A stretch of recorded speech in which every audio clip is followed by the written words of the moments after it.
Well, I got me a leak here in my ATV tire, and I think I might have just found a culprit right here. Looks like a big old thistle thorn, something in there. I've plugged plenty of car tires, but never an ATV tire. Never a motorcycle tire. I've either patched it or replaced it, but there's a drawing of an ATV right here on this plug kit, so it's gotta work. I can't hear anything, but I suspect, let's put a little water on this. Yep, there's a bubble. Boy, what a big bubble. That's a leak. Now I'm not using a local, I'm just gonna pull this out without any lidocaine or anything. It's important to not get greedy when you're trying to pull something out, you know, this is how they extract teeth too. This is, you ever had a tooth pulled? It's a little bit of rocking, a little bit of leverage going on here. I'm actually gonna work the angle of that thorn now. You can see it basically like a root. I don't know that this is so much a thorn as it is a stick. No, boy, that's a thorn. Look at that mesquite. Woo!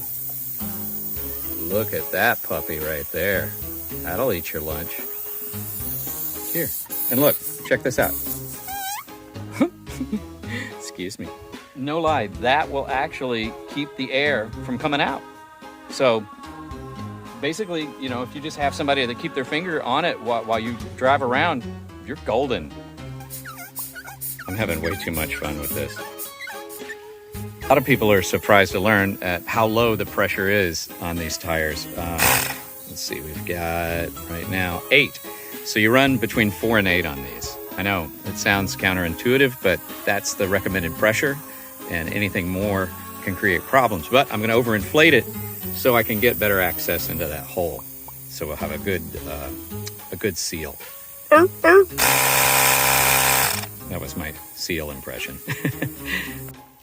These plug kits are pretty standard. You know, they come with this is a reamer, and this is called a needle here. Sometimes rubber cement. That's super helpful, actually. I'll tell you why in a minute. And the actual plugs are back here. I realized I'm one of those guys on YouTube, you know, where you watch an instructional or a tutorial video about how to do something, and you gotta put up with all this stuff like, oh, okay, I got this plug kit at Tractor Supply for $4.99. And so you get tired of it and you fast forward and you're like, I can't hear this dude. And you fast forward and you're like, and then I had a sandwich. Oh, geez. And you fast forward and it's like, then that's how you do it. Now I gotta rewind.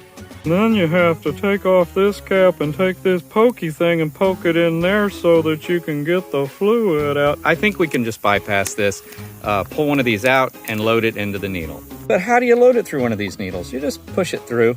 If you want, you can put a little bit of that rubber cement on it, and it'll be somewhat helpful of getting it through this little hole. But I don't like to put rubber cement on it till really I'm ready to plug the hole. You put this plug in like so. Don't twist it, and just pull it out, and that plug stays. This is rubbery stuff. I use a lot of technical terms. Try to keep up.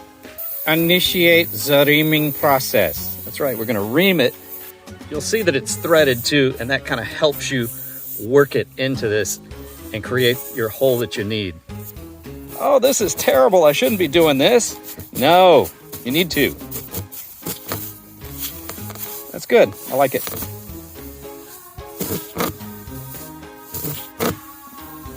Now, sometimes you have to re-ream your hole. That happened. How many times has that happened to us? And again, I do this just to promote a good seal, but also it gives you the lubrication that you need to kind of put it in and pull it out. You can't mess around with it too long because you want your plug to go in there. Listen, it takes a little push to get these puppies in there.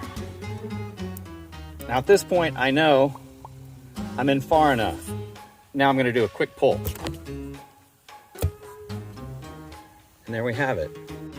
Now, how are you gonna cut this off? Well, just use a sharp knife. You can use scissors. By the way, if you're gonna do a car tire, if you're plugging a car tire, this tire is not as thick as a car tire. It definitely gave me a little bit of resistance, but I know it's not as thick as a car tire. So I would recommend seating your plug in there a little bit deeper than this on a car tire. And the great thing about this is, you know, if it doesn't work, or you even need to put additional plugs in a hole, if the hole is too big, it can be done. These are my knives here, YouTube. Well, this is a Gerber. It's designed for one-hand operation. You can see it's got a safety tip. Really, really good cutter there. It's got a seatbelt cutter and a glass breaker. Also, oxygen wrench. I'm just going to use trauma shears. And this, by the way, this knife, I love it so much. This is one of the best glass breakers I've ever used.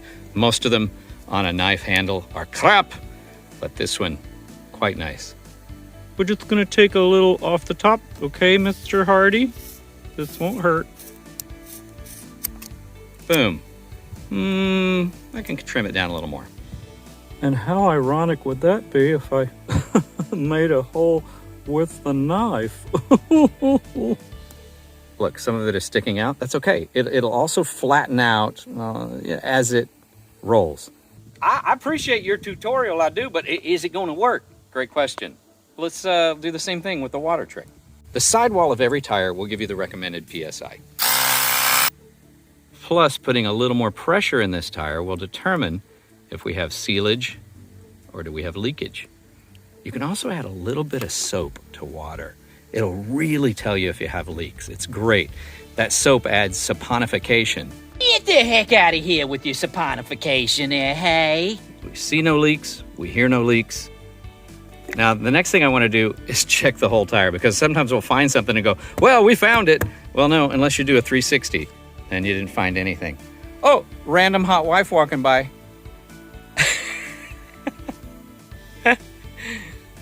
Love her. So sweet. She's like, he's obviously talking to himself. He has company. I'll just let him be. So in 103 degrees heat, those are my tips about how to fix some tires or how to plug a tire. Every day I'm on the highway and I see two terrible things. One, somebody has to pay to get a tow just for a flat. And the other is that they're in danger. Please remember, the highway is one of the most dangerous places to be. It's the most dangerous workplace, statistically speaking. Testicularly speaking, somebody help me. Hey, if you guys want another little pro tip here, take your rubber cement, you know, after you used a little bit of it. It's always got air in it, all right? They ain't gonna fill this thing all the way up here.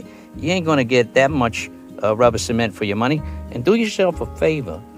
Squeeze the air out here until you see it start to bubble up a little. See it starting to bubble up there? See it? There it is. Then put your cap on. This rubber cement is going to last a lot longer in your hot car and not start to coagulate and dry. Get the heck out of here with your coagulate.